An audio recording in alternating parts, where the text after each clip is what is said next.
Hola y bienvenidos a otro episodio del podcast de charlas técnicas de AWS. En este episodio vamos a estar hablando de uno de mis temas más favoritos del mundo entero, que es infraestructura como código. Tengo un invitado súper especial, así que vamos derecho a empezar con el podcast.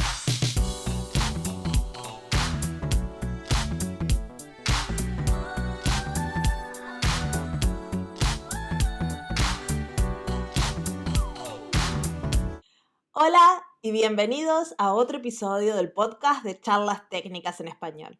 Mi nombre es Marcia Villalba y soy un Developer Advocate para AWS. Hoy vamos a estar hablando de infraestructura como código. No está Isa para hacer la introducción conmigo, pero tengo un invitado que me va a estar acompañando y va a hacer que este episodio esté lleno de acento rioplatense. ¡Sí! Acá conmigo está Damián Holguín, AWS Community Hero, fundador de TerraCloud desde Córdoba, Argentina. Bienvenido, Damián, ¿cómo estás? Muchísimas gracias, Marcia, por la invitación y por tenerme aquí. La verdad que es un honor estar en este podcast contigo. Un gusto. ¿Ustedes en Argentina dicen bo o ta también como los uruguayos o solo Sí, no, boludo? no, no, acá yo estoy en Córdoba, así que eso es más de, bueno, más de Capital Ah, Federal, Buenos Aires. Acá usamos otro que por ahí puede ser un poco ofensivo, pero sí, ok. sí usa otros modismos similares. Así que no son bo y ta como en Uruguay, que es todo bo, ta. No, no, el vos sí, el che por ahí, che. Ah, el che. Pero no tanto como, no tan arrastrado como el acento rioplatense, pero un poco más del centro del país, sí. Sí, sí. Así Sí, que tenemos nuestras formas de modismos locales. sí, como todos, como todos. Es lo más divertido del idioma español, es escuchar Claro. otras personas hablando en idioma O español. la naturalidad y la falta de estructuras para tratar a otra persona y de sentirse más cercanos que no existe en otro lado del mundo que no sea en Latinoamérica. Sí, sí. Yo los finlandeses los dejo siempre en offside porque es como, quedan un poco confundidos. Por suerte acá no son muy formales, entonces se lo toman como tranquilamente, pero, Sí, eso es cierto. pero Bueno, sí. algunos se tienen que integrar a las culturas, pero también hay que trasladarle un poquito de nuestro corazón latino a Ah, otras sí. culturas. Sí, sí. Por eso yo creo que a mí este podcast me divierte hacer un montón porque puedo hablar en mi idioma y ser verdaderamente yo. Y hoy vamos a hablar de mi tema favorito, pero antes de eso me gustaría que te presentes, que le cuentes a la gente quién sos, qué haces y todas esas cosas. Bueno, mi nombre es Damián Alquín, soy cofundador de TerraCloud, un APN partner que se dedica a consulting, infraestructura en la nube. También soy AWS Community Hero desde 2020. Represento a la comunidad de AWS User Groups Córdoba en Argentina. Y bueno, me dedico también a hacer un canal de YouTube para introducir a todos los principiantes que están comenzando con la nube de AWS, para enseñarles de a poco los servicios, para que vayan aprendiendo qué es ser un profesional en el rubro de cloud computing con AWS. Sí, es súper importante hacer contenido en español porque no hay casi nada, así Exacto. que todo el contenido, bienvenido sea, el link en la cajita de descripción de este episodio, vayan y suscríbanse porque así siguen aprendiendo de AWS y en español. Sí, exacto. Es muy importante generar contenido en español. Contenido en inglés hay muchísimo, así que generar contenido de calidad en español es muy importante y eso ayuda a que crezca la comunidad y también que crezca, digamos, todas las personas como profesionales y se empoderen en la tecnología. Sí, sí, sobre todo si estás arrancando con esto, capaz el inglés no es el idioma con que estás más cómodo y además tener que leer cosas en inglés, entender a alguien hablando de cosas en otro idioma y de un tema tan complicado como la nube, genial que estás haciendo material en español. Así que, ¿de qué temas estás tratando? ¿De qué fueron los últimos Eh, videos? Trato de hacerlo de una manera progresiva de los servicios más básicos. Vengo de, mis raíces son de sysadmin, siempre empecé con infraestructura, sistemas operativos, entonces me pongo un poquito en el que está en ese rubro y quiere cambiar a algo más cloud y que salió de su comodidad de estar con los fierros en el rack y todo eso. Entonces empecé de a poco con servicios básicos como instancias en S2, después seguí un poquito por Lightsail, ahora estoy empezando con containers.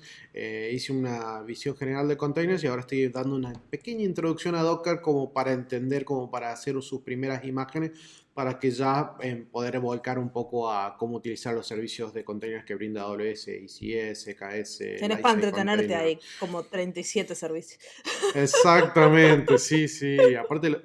Aparte de eso, se pueden usar de muchas maneras distintas y combinarlos y se pueden lograr cosas tremendas con containers. Sí, sí, hay un montón de oferta de containers dentro de AWS. Así que ya saben, vayan y sigan a Damián en Twitter y todos los links para contactar a Damián después que termine este episodio van a estar también en la cajita de descripción del episodio, como tu Twitter, el link a la empresa que fundaste y un montón de otras cosas que nos puede compartir durante la entrevista. Así que bueno, vamos a empezar con el tema de hoy. A mí la infraestructura como código es uno de mis temas favoritos. Yo soy desarrolladora de siempre, entonces yo entré a la nube con infraestructura como código, nunca usé la consola, porque para mí es la forma normal de hacer cosas, o sea, las programo. Claro, claro, claro. Así que contame un poquito, ¿qué es infraestructura como código para la gente que no está familiarizada? Voy a tratar de no hacerlo una descripción teórica de clase universitaria o de Wikipedia, pero básicamente podríamos decirlo en unas palabras más simples que la infraestructura como código es llevar de lo que antes estábamos acostumbrados a hacer, planificando, diseñando estructuras de redes y tirando cables y acomodando servidores y poniendo cosas. La verdad que infraestructura como código es una manera de orquestar de una forma programática que no sea simple, que tenga trazabilidad y que se maneje como código lo que nosotros desplegaríamos como infraestructura. En el paso de la infraestructura tradicional, donde teníamos cosas que podíamos tocar, a ir a una versión de cloud donde ya no podés tocar, pero sabes que las cosas están. La gente empezó, obviamente, al evolucionar la implementación de cloud computing y el avance de cloud computing en el mundo de la informática, todo pasó de ser físico a ser clics en una consola. Y nosotros somos personas las que operamos. Antes, cuando tenías que desarrollar una infraestructura para producción en un ambiente tradicional, on-premise, vos tenías que hacías un plano, diseñabas, evaluabas, pedías que te compren cosas y luego venías y las armabas. Pero bajo unas estrictas especificaciones. Cuando pasaste a cloud era hacer clics y las especificaciones también estaban, pero eran papel y era muy difícil y era reproducirlo, llevar a una infraestructura que tenga que tener un 99%, 99.99999% de uptime. ¿Cómo hago eso? Y tengo que hacerlo en múltiples etapas y todo ese tipo de cosas. La infraestructura como código vino a solucionar ese tipo de problemas desde el punto de vista que te da construir, perdón, me voy a refrasear un poquito. Construir plataformas para producción es estresante, es difícil. Son muchos nueves de uptime, como les decía recién, es lento. Y hay muchísimas cosas para pensar, desde seguridad, costos, etcétera. Entonces, normalmente cuando empezás en una empresa, empezás creando ambientes de preproducción para pasar a algo donde vas a testear y donde vas a sacar producción. Y lograr resultados reproducibles en el corto tiempo es un problema. Entonces, ahí es donde la infraestructura como código viene a darte esa mano para hacerlo de una forma más simple. Sí, yo creo que también una de las cosas de cloud es que ahora podemos replicar, porque uno paga por lo que usa, ¿no? Entonces puedes replicar tu ambiente de producción, básicamente copy-paste, y tener tu ambiente de testeo y copy-paste, tu ambiente de desarrollo, y eso significa que vamos a tener que hacer los mismos clics 400 veces. También la idea de microservicios hace que tengamos una infraestructura extremadamente distribuida y que tengamos un montón de cajitas y de cosas que más o menos son todas iguales pero no. Y eso agrega un montón de complejidad, porque antes tenía servidores físicos que, bueno, cada cual tenía un nombre, y Antes teníamos mascota, ahora tenemos granjas de servidores, exacto. entonces es difícil. Y eso Y hace que lo tengas que automatizar porque si no te vuelves loco. claro, aparte de eso, vos tenés un montón de lugares donde configurar. Tenés tema de aprovisionamientos, tenés configuraciones dentro de los servers o por lo menos dentro de las funciones. Tenés configuraciones de las aplicaciones, tenés procesos de build, procesos de despliegue, tenés testing, tenés cambios de base de datos. Es un montón, realmente es un montón. Acá viene lo que me decías en la preparación, ¿no? El todo como código. Nosotros hablamos de infraestructura como Exactamente. código, pero no es solo la infraestructura, es... No, exactamente, la solución para todo esto es el código. El código te va a dar soluciones, por ejemplo, aprovisionamiento recién como hablamos recién, en la infraestructura como código, configuración de los servidores, tenés por un lado todas las ramas que viene containers, por otro lado todas las ramas de las herramientas de configuration management como Ansible, Puppet, Chef. Por otro lado, si no usas servidores, tenés serverless, entonces podés tener configuradas tu lambda a través de SAM, entonces no tenés que estar pensando en ir a configurarlo manualmente. La configuración de las aplicaciones se puede templetizar o se puede llevar a un servicio de configuraciones. Hacer el build de tus aplicaciones se puede hacer a través de orquestadores que como Code Pipeline para orquestar, Code Build y Code Deploy para desplegar también. Entonces, todo ese tipo, y obviamente el testing que antes era manual, clic, clic, clic, en todas las funciones de la aplicación existen millones de frameworks de testing que te hace que eso tenga resultados reproducibles. Siempre queda la base de datos y las bases de datos, señores, hay que hacerlo con migraciones de base de datos.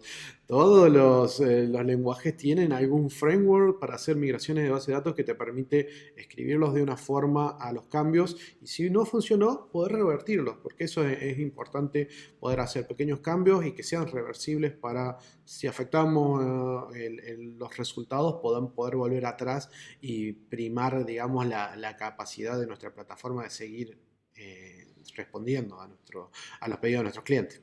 Sí, sí, todo se puede hacer como código.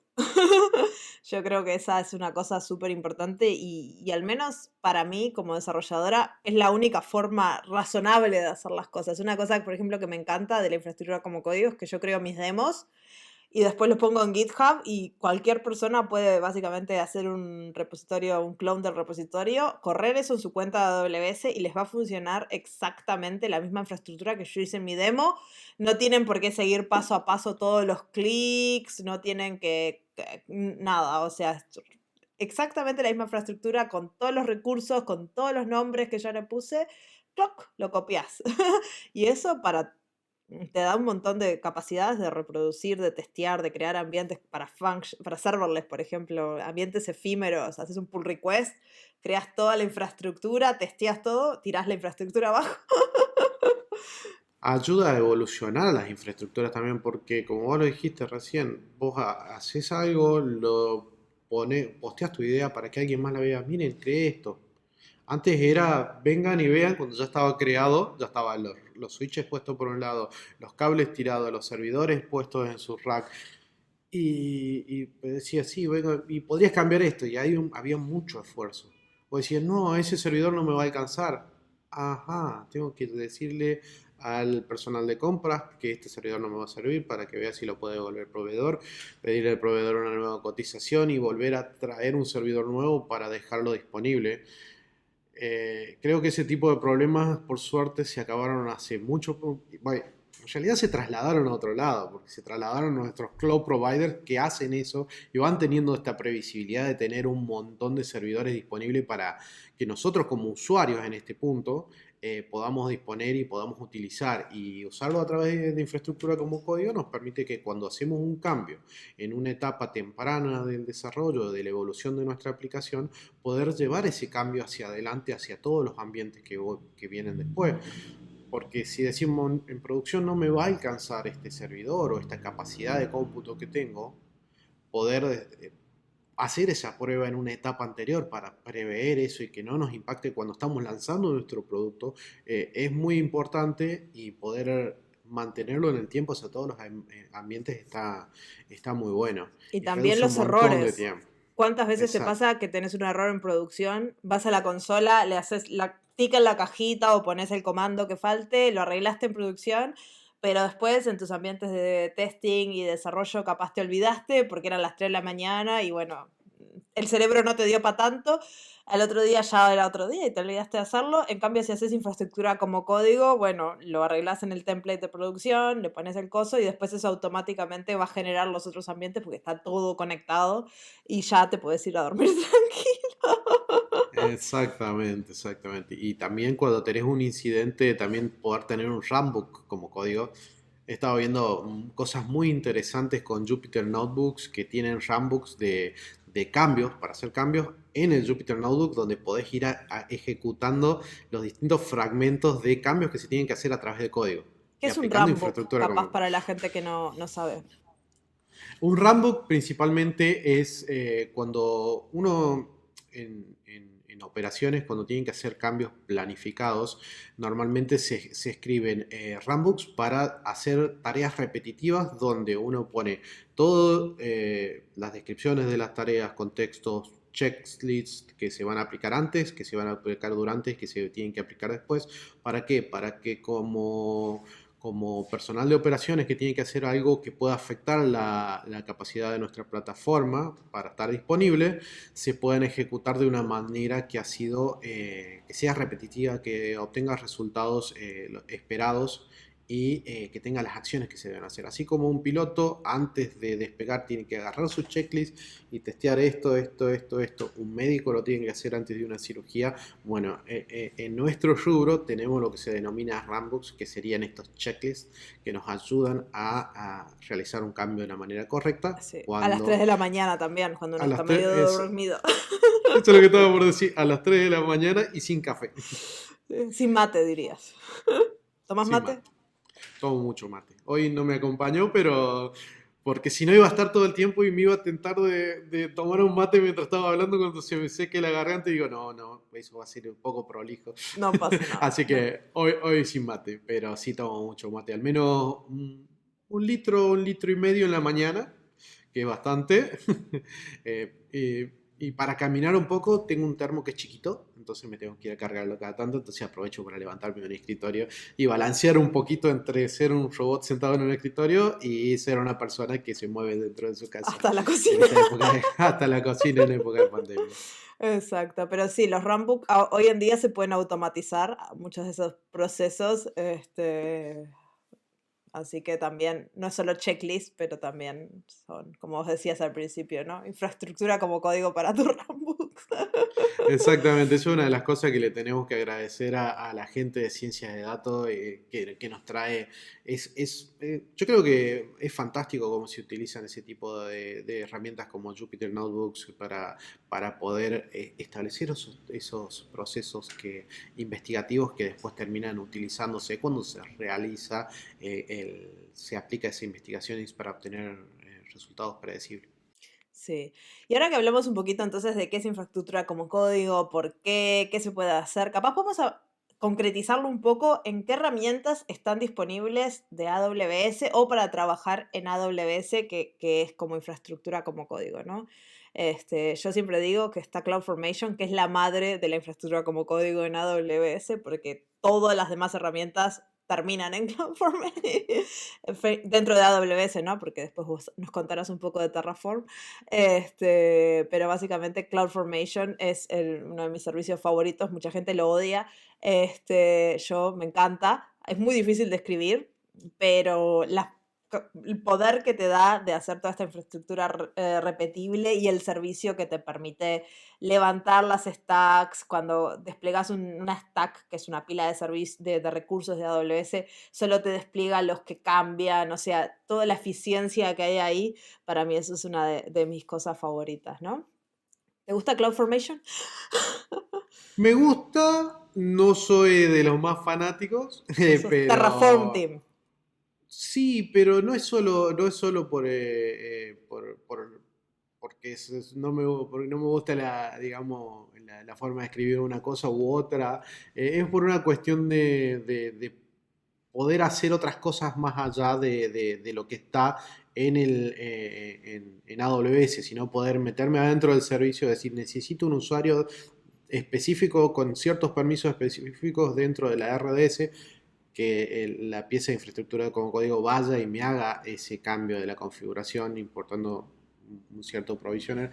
Son algunas de las razones por las que adopto un poco más a Terraform, pero sí, es muy importante CloudFormation. De hecho, voy a retomar un poquito la pregunta.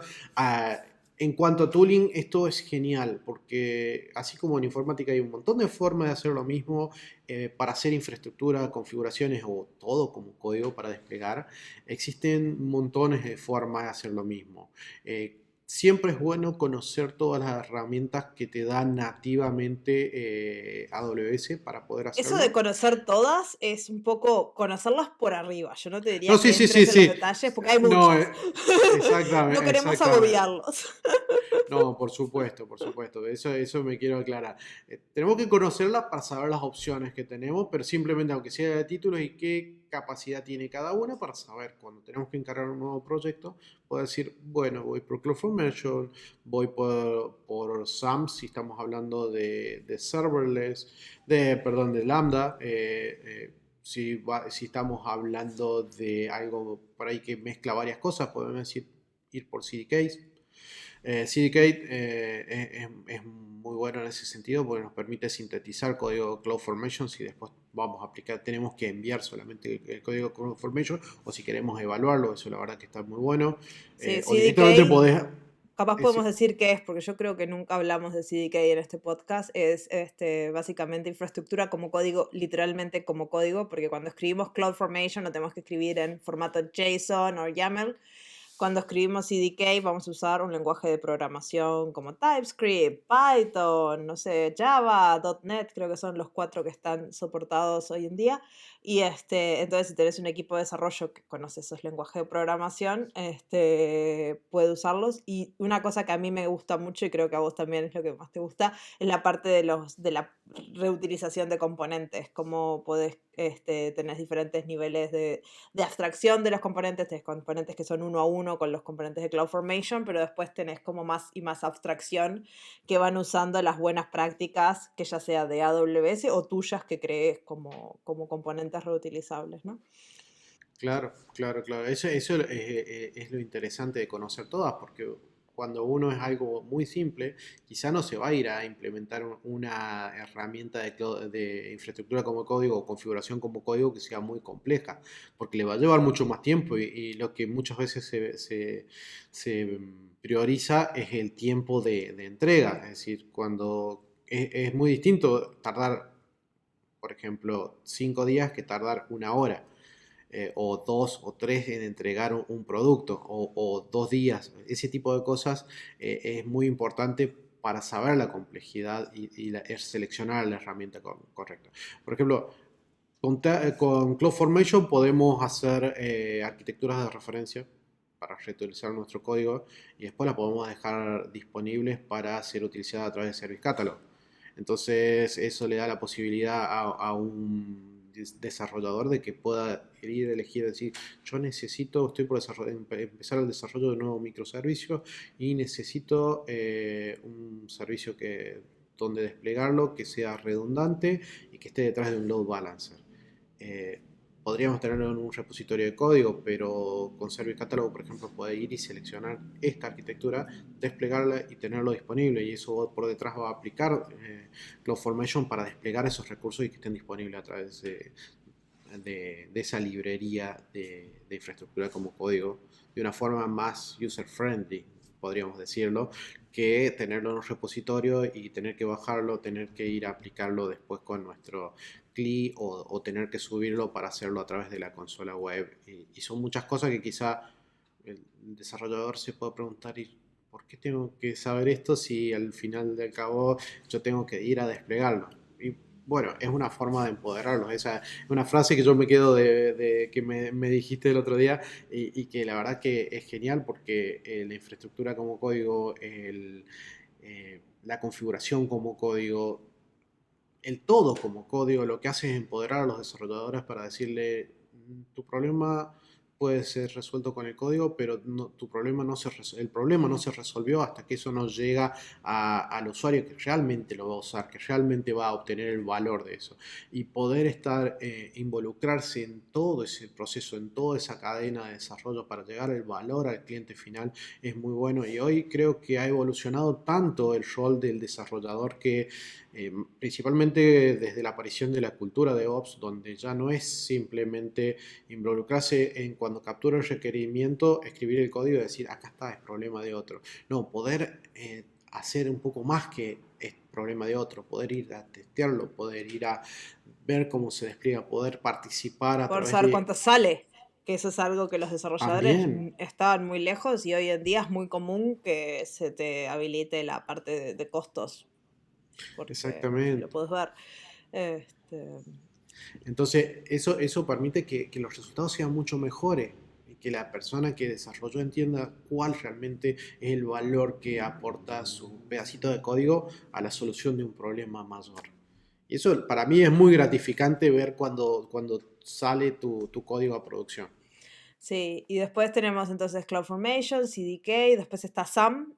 Yo creo que SAM he hablado en el capítulo de serverless, no estoy segura, pero es básicamente, está hecho arriba de CloudFormation, es el mismo tipo de JSON o YAML, pero trae algunos recursos que están como, en inglés le decimos shorthand syntax, que es como un resumen, y trae un montón de cosas que ya cuando se sintetiza CloudFormation, va a poner esas cosas por defecto. Por ejemplo, cuando creas una función, podés meterle adentro el trigger, el disparador de la función, y por ejemplo, si usas API Gateway, puedes definir en el disparador de la función un API Gateway que no existe como recurso en CloudFormation, en ese template de SAM en ningún lado, y cuando sintetizas el CloudFormation, atrás SAM va a crear ese recurso de API Gateway de CloudFormation, va a crear los permisos que tiene ese API Gateway para invocar la lambda, va a crear la función con todas las...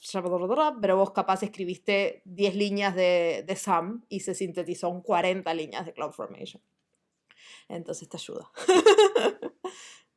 La verdad que esas opciones están muy buenas, pero yo le quiero sumar una más, el SDK. Que el SDK, si bien no se usa como infraestructura como código, permite dentro de tu aplicación poder generar recursos, poder hablar con la API de AWS para generar un recurso desde tu aplicación.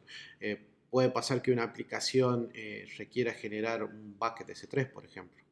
Entonces tenga que comunicarse con la API para generar ese bucket, luego poner disponible los assets que van a ir dentro de ese bucket y que sean descargados por un tercero, generar la URL firmada para que sean descargados por el usuario final. Ese tipo de cosas también se puede hacer a través de código. No necesariamente va a ser una infraestructura como código donde lo vamos a tener, pero puede ser parte de la aplicación, puede ser utilizado también. O también la AWS CLI, la CLI. ¿Cuántos scripts de bash hemos hecho en nuestra vida para automatizar procesos? El que no ha escrito un bash script de deploy para caso que para Exacto. desplegar Y eso es nuestras aplicaciones que infraestructura no tira como la play. código. Es totalmente reutilizable. Si haces el script de bash con parámetros, lo puedes reutilizar en 20 lugares distintos. Puede ser algo tan sencillo como eso. Así que totalmente de acuerdo que estas herramientas hay que ponerlas en la lista porque es acceso programático a la nube, ¿no? La clave es no ir a la consola, hacer clic, clic, clic. Totalmente de acuerdo. Y después, bueno, viene toda la estratosfera podría decirse, de herramientas que están alrededor de la nube, como nombramos recién Terraform. Eh, Ansible puede ser también otra opción. Millones, pero Yo mencionaba Terraform porque es de las más conocidas y puedes hacer un millón de cosas con Terraform, porque capaz otras son más limitadas a ciertas partes de la nube, pero Terraform es monstruosamente grande. exactamente. Yo también lo pondría un poco a CDK lo pondría también un poco en eso que está un poquito más avanzado que está en otra capa un poquito más adelante, porque al permitirte interactuar también con un lenguaje que el desarrollador puede conocer, que ya tiene adoptado, como puede ser TypeScript, como puede ser Python, como puede ser Java, entonces lo que permite es ver otras opciones, porque todos los lenguajes tienen para seguirse extendiendo, entonces eh, las opciones son ilimitadas. Entonces eso nos permite hacer un montón de cosas más que podemos empoderar nuestra aplicación a través de un montón de funciones que son nativas de ese lenguaje. Eh, Terraform te permite también, si vos querés desarrollar tu propio módulo, también poder escribirlo en Go, integrarlo y desplegarlo. Entonces, ese tipo de herramientas como que están en una segunda capa que ya no, yo le diría que no son el 100% del core de nuestro proveedor de la nube, pero que siguen agregando más capas como una cebolla y dándole más y más y más poder a nuestra capacidad de conseguir resultados reproducibles a través del tiempo y reducir costos, bueno, no siempre los costos son en la infraestructura que nosotros hacemos, sino que los costos también están en el tiempo que nosotros demoramos, en la cantidad de recursos que utilizamos para hacer una acción y para llevar algo a producción. Y el tiempo que demoramos en mantenerlo, porque muchas veces podemos decir, esto me lleva 3 minutos hacerlo en la consola, pero después mantenerlo es un dolor de cabeza y no puedes reproducirlo, no puedes testearlo, no te puedes ir de vacaciones. En cambio, si capaz te pasas 2 días trabajando en un script y haces todas las cosas más mejor, después es mucho más fácil mantenerlo, poder irte de vacaciones, poder cambiar de trabajo sin que te odien, porque está todo en un documento, básicamente es autodocumentable el código. Eso es muy lindo, poder documentar en el código, poder poner tu comment, poder escribir un README y acompañarlo en el repositorio. Eso para mí no tiene precio. Sí. Y una cosa que pasa mucho con AWS es que la consola cambia mucho. Entonces, si vos haces no sé, un manual de cómo hacer cosas en la consola, vos sacás las fotos hoy, en 6 meses cambió y la persona que está leyendo ese manual va a volverse loca. En cambio, el código y todas esas cosas no cambian. Las cosas son muy compatibles hacia atrás. Entonces, vos podés hacer un script que te dure millones de años. Esa API no va a cambiar a no ser que haya algún problema de seguridad o algo muy, muy, muy grave. Esas APIs funcionan forever con los mismos parámetros, entonces es como mucho más estable, ¿no? Porque esa es una de las cosas que yo noto cuando, por ejemplo, hacer videos de YouTube con la consola es muy mal negocio, porque a los 6 meses se ponen viejos. Es cierto, yo lo noto. De hecho, yo hice mi primer video que publiqué fue cómo usar la consola de AWS, porque es el primer lugar donde caen todos los principiantes. Y después después de Reinvent, tuve que rehacer una reedición de ese video, no reedición, sino una nueva versión, un nuevo episodio de ese video. Decir, estos fueron los cambios que más o menos se ven, pero tenés después los pequeños cambios que salen en las subsecciones de la consola y la verdad que se vuelve más complejo. Aumenta la complejidad con eso. Y cada vez hay más servicio. Y cada vez hay más servicios y cada vez 2x3 cambian. Ahora, por ejemplo, S3 en los últimos 6 meses tuvo una lavada de cara que yo la otra vez que entré a la consola es ¿dónde está todo? No sé. Así que pasa. Por eso, infraestructura como código es más fácil. Y ahora me gustaría hablar un poquito de los beneficios. Ya mencionamos un poco las herramientas, entonces capaz también podemos dar algún ejemplo más concreto, ¿no? Mencionamos un millón de veces la reutilización de componentes, la modularización, la reutilización de ambientes. ¿Tenés algún tip o alguna cosa que agregar ahí que para mí es de lo más importante? Yo la automatización principalmente es automatizarte fuera del trabajo, digamos, automatizarte fuera de la acción. Pensemos en lo siguiente, supongamos que estamos lanzando nuestra aplicación por primera vez y somos nosotros solos que escribimos el código y luego lo desplegamos. Genial, podemos hacer un montón de clics y llegar a hacer nuestra infraestructura y después a desplegarlo.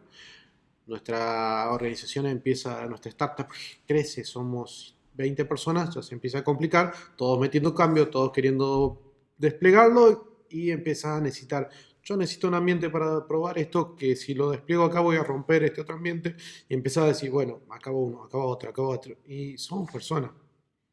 Y las personas tenemos tiempos, necesitamos tener este balance vida-trabajo, trabajo-vida, porque vivimos para trabajar o trabajamos para vivir. Entonces, llega No un te punto pongas filosófico.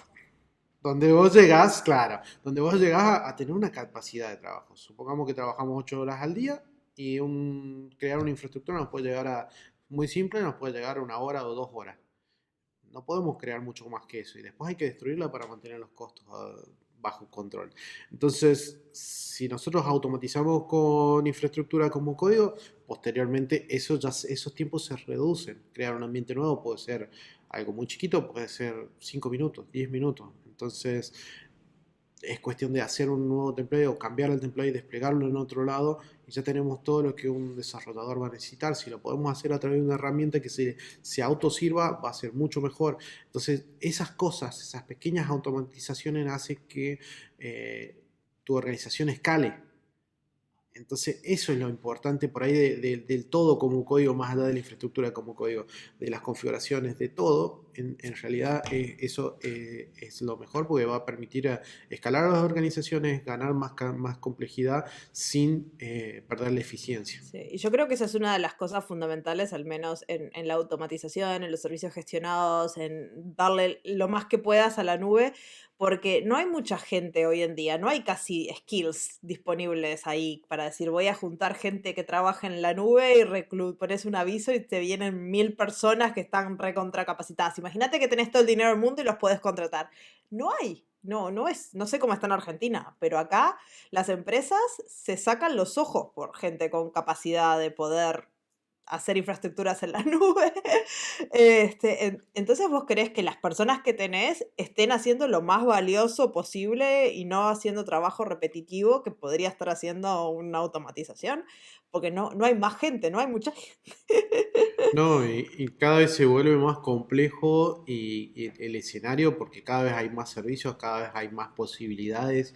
Entonces, adoptar nuevas tecnologías es muy bueno y para ahí, por eso muchas veces yo les digo, yo tengo muchos amigos que son desarrolladores, puramente desarrolladores y no tocan nada de infraestructura. Es decir, no, eso es problema del SRE, eso es problema del que viene no, chicos, es problema de todos. Entonces hay que involucrarse porque ya no hay tantas barreras. Ya tienen hasta los lenguajes en los que están acostumbrados a desarrollar para desarrollar la infraestructura. Y es un componente más reutilizable. Entonces Es como la eso, gente de Ops aprendió a programar, los programadores, desarrolladores tenemos que aprender un poco de Ops. Y yo creo que a veces, por ejemplo, una cosa muy común en server les dicen no Ops. Y yo digo, no, es mentira. Lo que hay es mucho empoderamiento del desarrollador, capaz para poder hacer sus infraestructuras de su Lambda, API Gateway y lo que necesiten. Pero después está Ops atrás dando las buenas prácticas, creando estas arquitecturas reutilizables, creando sistemas seguros, están enfocados en las cosas que realmente dan valor y no en ejecutar la misma arquitectura unas 400 veces.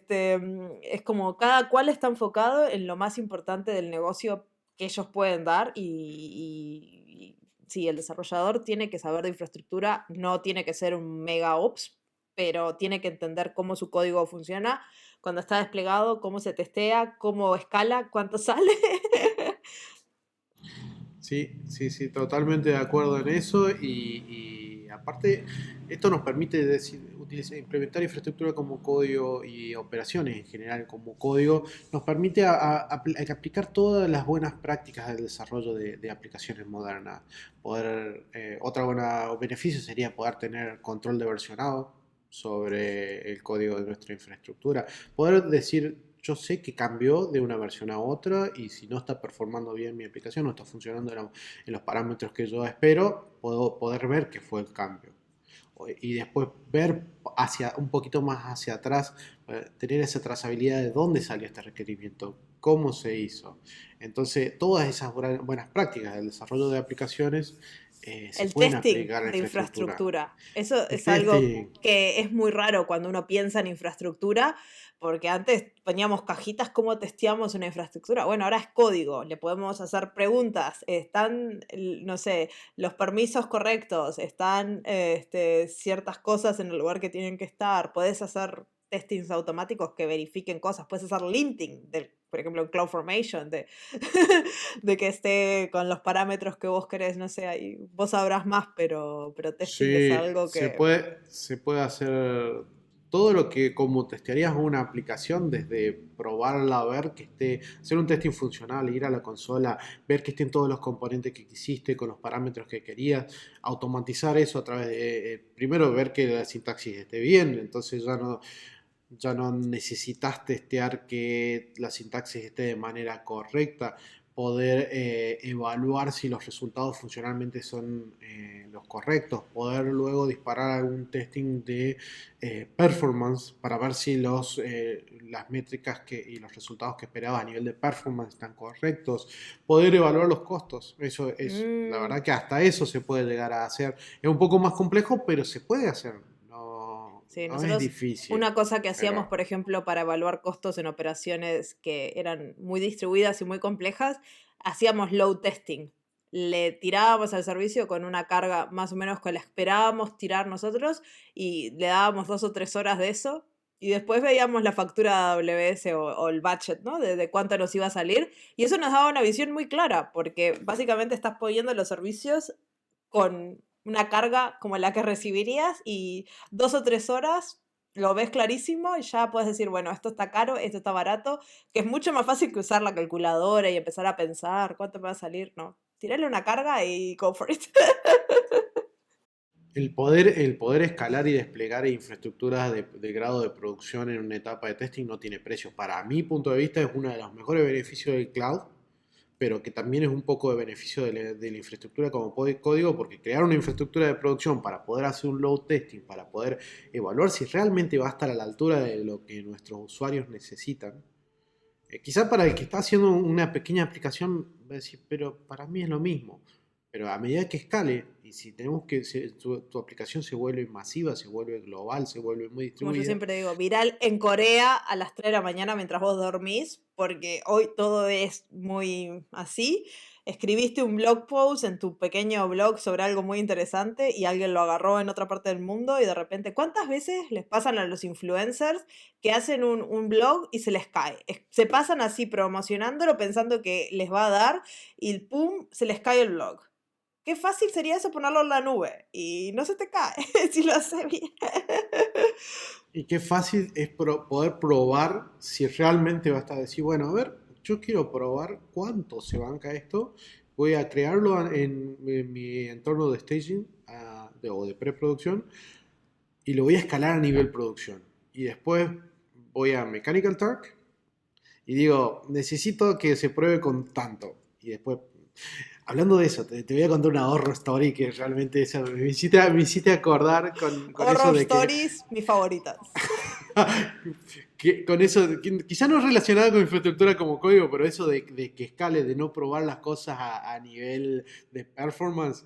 En Reinvent 2015, en una sesión que se estaba hablando de testing de ambientes, de este beneficio de la nube de poder probar las cosas a nivel producción y después descartarlo y ese tipo de cosas.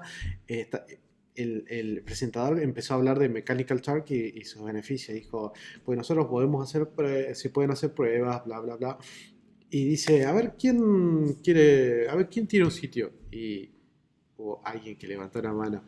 Eh, Dice, porque podemos hacer una prueba, podemos hacer este pedido y alguien lo va a probar y va a ser una persona, no va a ser una máquina. Sí, para los que no sepan, Mechanical Turk es un servicio que básicamente hay gente del otro lado, creo que hay una fuerza de trabajo de 500.000 de personas, pueden ustedes si quieren trabajar para Mechanical Turk, y les pueden mandar cualquier tipo de request, ya sea desde analizar fotos para hacer como entrenar modelos de Machine Learning, hay un perro, no hay un perro, hasta hacer testeo, lo que la persona necesite, hay ciertas cosas que están estos servicios para hacer, pero está buenísimo porque te ahorras un montón de automatización si no necesitas, puedes probar cosas con escalas hipergigantes. Para poner el Y contexto. Y probar cosas que una automatización no haría, porque muchas veces la automatización muchas veces es alguien que está desarrollando, o un tester que está desarrollando código para automatizar, y hay situaciones que no se las imagina si no es una persona, y si no tiene diversidad de personas, quizá no se imagina todas esas situaciones. Bueno, la cuestión es que cargaron el pedido y le dispararon casi, yo creo que fue una cosa así como 5.000 personas. Y le empezó a sonar el teléfono mientras estaba en la sesión, que se había No, caído al sitio, y era un pequeño e-commerce que se dedicaba no, a venta de autopartes. lo mataron. El pobre, eso parece colorado, atendió el teléfono y se fue.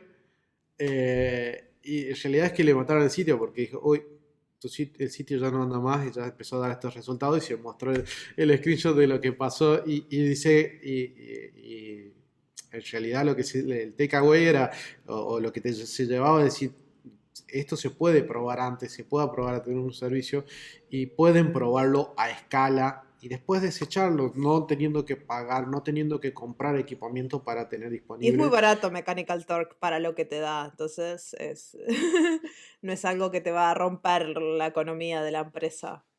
Sí te lo va a romper si, por ejemplo, haces una campaña de marketing y se te cae el servicio porque te gastaste toda la plata en la campaña de marketing y después la gente no puede acceder a comprar. Así que Eso es muy importante, y la infraestructura como código, la automatización de todo ese despliegue para poder hacer esas pruebas, para poder investigar, para poder evaluar los resultados, es genial.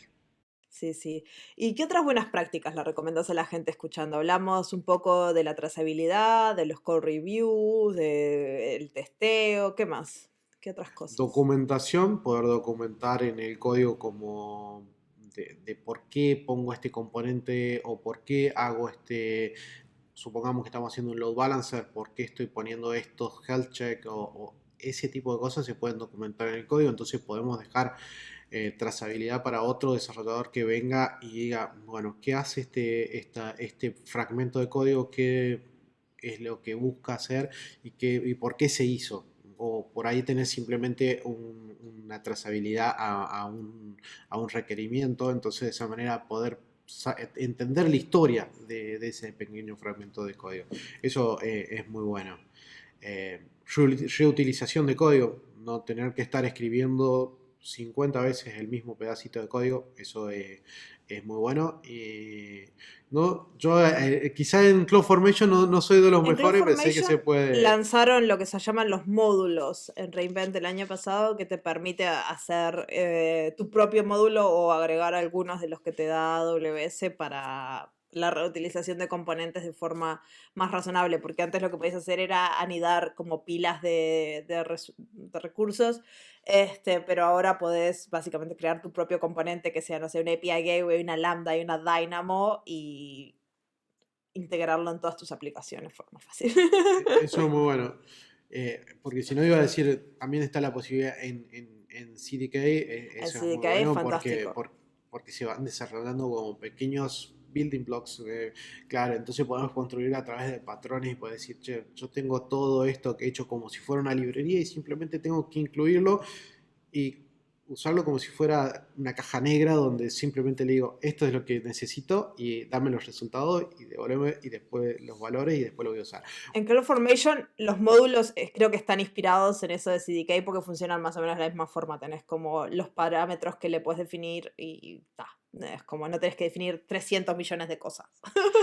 Y eso es genial, para mí es la mejor forma de extender el código y de darle mayor capacidad y de hacerlo evolucionar. En Terraform también se puede hacer, yo lo hago un montón, nosotros tratamos de implementar muchos módulos que sean lo más genéricos posible, para que nos permitan hacer otros metamódulos que, supongamos, vamos a hacer una arquitectura para un sitio web que tenga las buenas prácticas de seguridad, que tenga alta disponibilidad, que sea, digamos, que esté pensado en todos los 5 pilares de Well Architected Framework, para darle una mayor, digamos, estabilidad en general. Y usamos módulos para hacer eso, pero ya nos queda un módulo. Entonces lo único que después, cuando lo vas a implementar, es decir, yo quiero una arquitectura para un sitio web, y que este va a ser el dominio, y este va a ser el bucket de donde va a sacar el código y ya está, lo dejas ahí. Entonces después se consume y se extiende. Y en SAM se van un paso más allá y está lo que se llama el Serverless Application Repository. Yo soy muy mala con los acrónimos, yo le llamo el SAR, así que imagino que es el Serverless Application Repository, que te podés bajar, ya sea aplicaciones que podés desplegar a cuenta de AWS directamente. Y por ejemplo, a mí me gusta una de mis favoritas, es la que permite, es una aplicación de Lambda muy sencilla, que te cambia la retención en los logs de todo a 7 días. Entonces, en mi cuenta de testing, yo todos los logs, lo primero que hago es le doy a esta aplicación, la despliega y me cambia los logs a 7 días, pero también te permite en tu aplicación de SAM llamar a componentes con un recurso de SAR, de Serverless Application Repository, a componentes que ya alguien hizo en la nube y está en una librería que está súper fácil de buscar, está el código en GitHub de todas las librerías, es un requerimiento para subir un componente a la librería de SAR y lo puedes básicamente entender, puedes ver quién lo hizo, es como, está muy bueno. Así que ese es el... Y puedes tener una librería interna a tu empresa también, que eso es muy importante. Eso es muy bueno. Y por último, para mí, uno de los mayores beneficios que te da la infraestructura como código es obtener resultados predecibles y reproducibles. Desde el punto de vista de que empezamos evolucionando desde un ambiente de desarrollo a un ambiente de preproducción y llegar a producción y obtener los mismos resultados, eso no tiene precio. Eliminar en mi máquina anda, y que decir, ¿cómo no va a andar en producción? En mi máquina anda. No entiendo qué pasó. Entonces, cuando trabajamos con infraestructuras como código y con todo como código, desde el punto de vista de poder usar containers y hacer un servidor en un contenedor hecho como código, y que ese mismo servidor va a ser donde se va a desplegar el código en la computadora del desarrollador para que luego pase a todos los ambientes y siga manteniéndose igual, llega a producción igual, nada más que obviamente con más escala de recursos. O no, si es una arquitectura serverless, capaz que no. O si es una arquitectura que puedes descartar, tampoco. Puedes lanzar un ambiente de producción, hacer todos tus tests, matarla y ya está. Porque eso es lo que te permite la infraestructura como código. Y una cosa como dijiste, que se pueda replicar, reproducir, que yo creo que es buena, es una buena práctica, es usar parámetros para casi todo lo que puedas. Intentá no poner nada que sea en la definición de tu infraestructura que sea relacionado a la cuenta, al ambiente. Intenta hacerlo todo lo más dinámico que puedas porque después eso vas a poder reutilizarlo en todos tus ambientes de producción, en todos tus ambientes, en todas tus cuentas de AWS, se lo puedes pasar a un amigo, eh, puedes hacer un montón de cosas porque eso es un error muy común a veces, no usar parámetros, no usar variables de entorno y hardcodear un montón de información que hace que la infraestructura no sea reutilizable, ¿no? Sí, sí, totalmente. Bueno, yo en eso soy por ahí un poco obsesivo con usar buenas prácticas y 12 Factor App, que si después lo podés poner en el box, es una de las, está traducido a todos los idiomas, así que no hay excusa de que yo no lo entiendo. Creo que es una colección de 12 buenas prácticas para el desarrollo de aplicaciones modernas que está genial porque te permite, digamos, chequear y validar sobre algo que implementa un montón de gente para hacer aplicaciones que sean performantes, que sean seguras y que sean escalables principalmente. Y eso es la configuración y llevar la configuración a variable de entorno o parámetros es lo mejor que puedes hacer. Sí, sí. Y también a veces dejar que, por ejemplo, en CloudFormation siempre vos podés poner nombres. A mí me gusta en lo posible dejar que CloudFormation ponga los nombres de las cosas para poder después no tener, nunca hacer referencia al nombre de algo directamente, sino hacer referencia al objeto o como más una variable. Y eso es algo también que a veces, si venís capaz de un mundo que no estás acostumbrado a usar infraestructura como código, tengo que ponerle nombre. No, no tenés que ponerle nombre.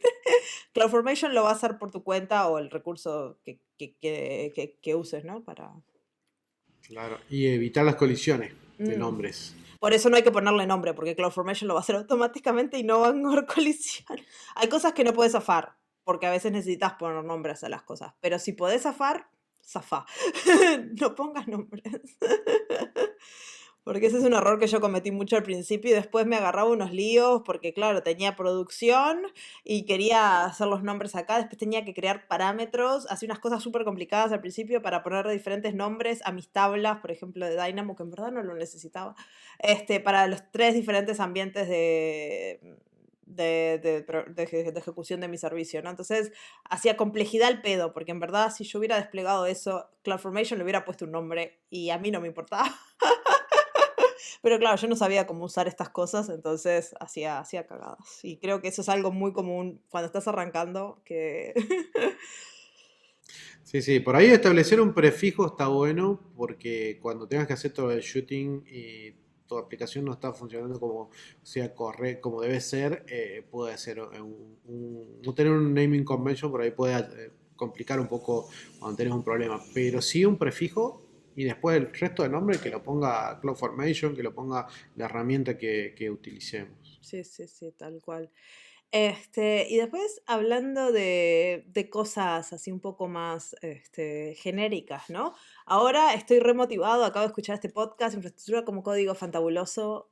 ¿Cómo arranco? ¿Cómo empiezo? ¿Qué hago?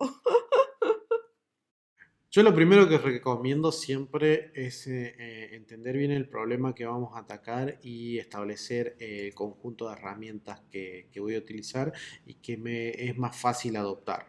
La infraestructura como código, la mayor, si bien tenemos cosas que están a un nivel más del lenguaje de programación como CDK, como Plumi o como otras herramientas que requieren un conocimiento del lenguaje de programación, también hay otras que están mucho más cerca de lo que puede entender una persona, que puede estar más en formato YAML, en un formato JSON o en un formato similar, que son, por ejemplo, lo que usa Terraform. Es entender en qué tenemos más facilidad y qué problema queremos atacar.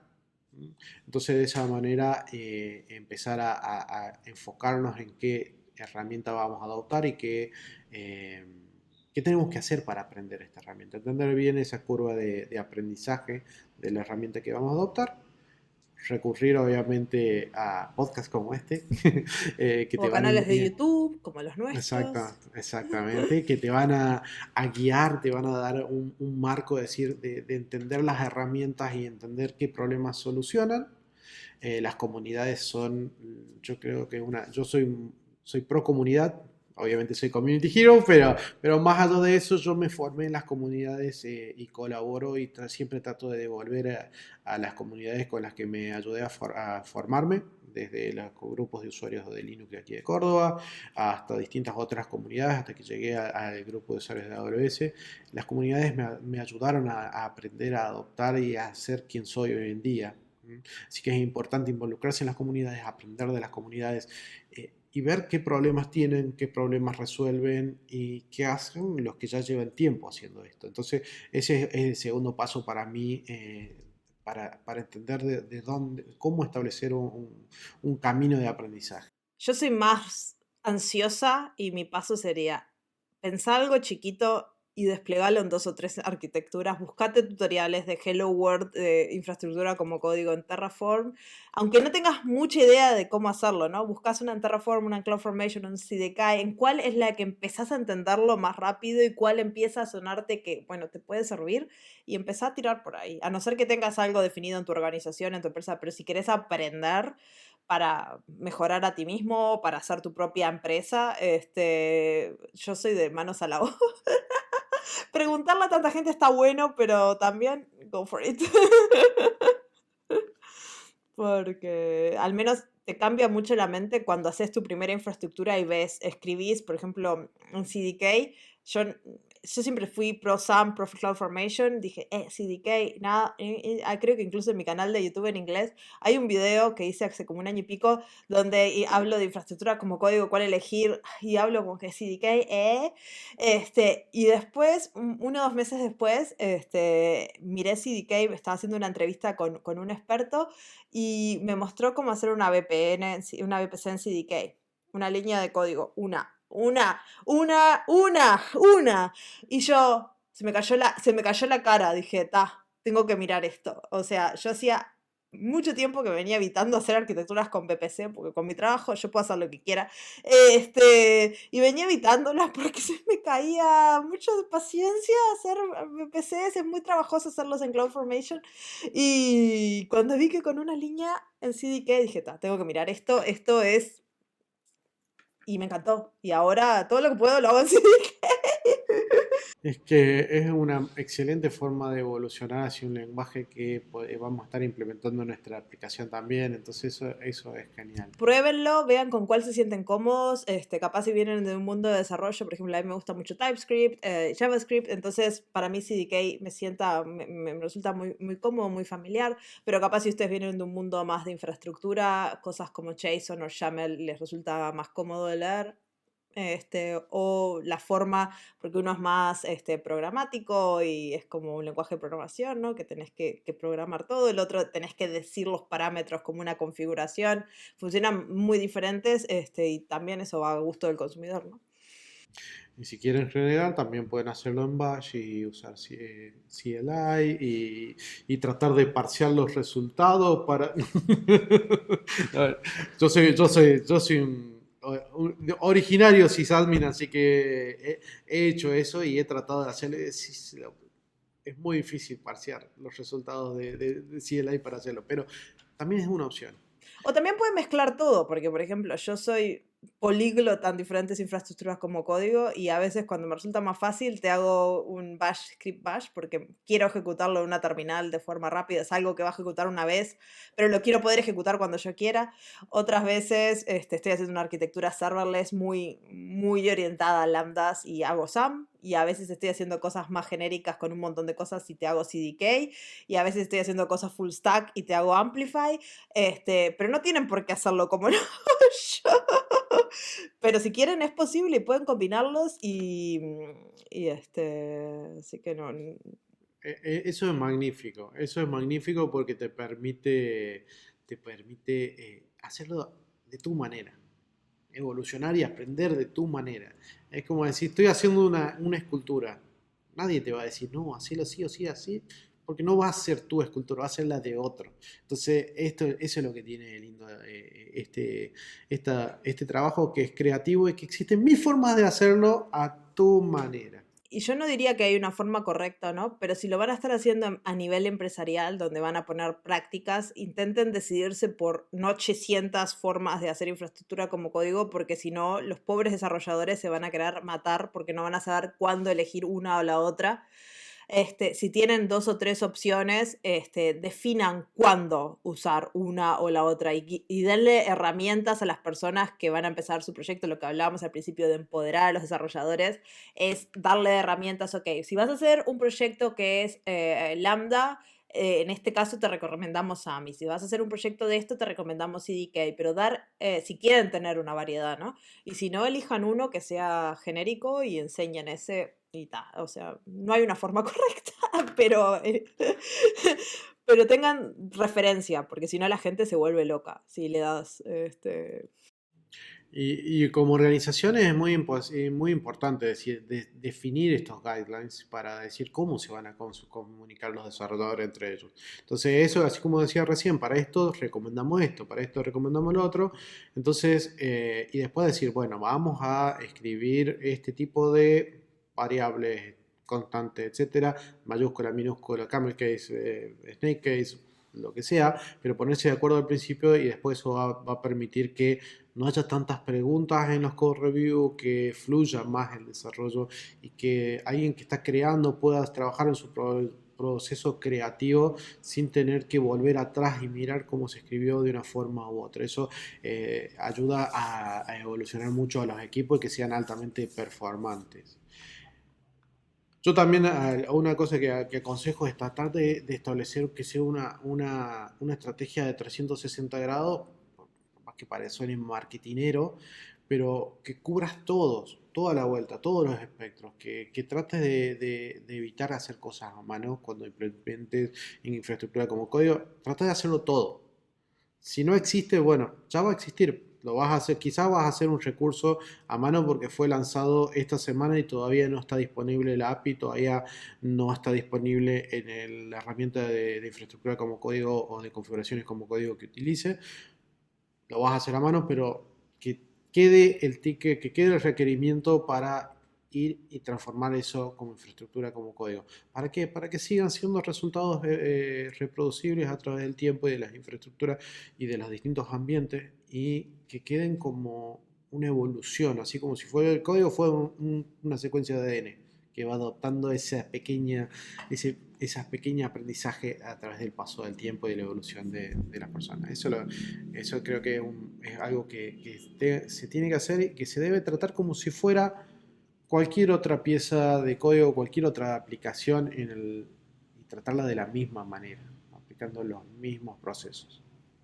Sí, sí. Y hay un millón de otros temas para hablar sobre infraestructura como código, pero yo creo que quiero hacer una última como comentario, es más como para desafiar a la audiencia que está arrancando con AWS.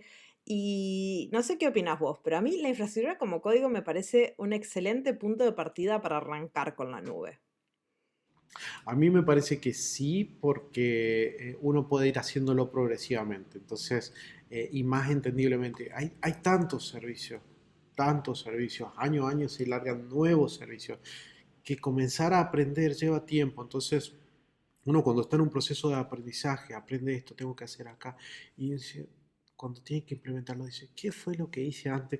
Entonces, con el código uno puede ir sumarizando, aparte puede ir evolucionando su aprendizaje y sumando nuevos servicios y ver cómo funcionan y adoptándolos y en el momento que uno no tenga que llegar a la práctica, no sé ustedes, pero a mí me pasa mucho que yo lo que escribí, lo que codifiqué, me lo recuerdo, pero lo que lo hice con clics muchas veces no me lo recuerdo. Y muchas veces Entonces, hacemos clic sin saber que estamos haciendo clic. Y también me pasa a mí mucho, yo no uso mucho la consola de AWS, que me agobia. Voy y la página tiene tanta información, que muchas veces no hay que tocarla, no hay que hacer nada, pero está allí y es ruido, y yo soy muy lineal, yo soy una persona que me enfoco y por eso me gusta mucho el código, porque yo en el código puedo escribir lo que necesito, lo que voy a...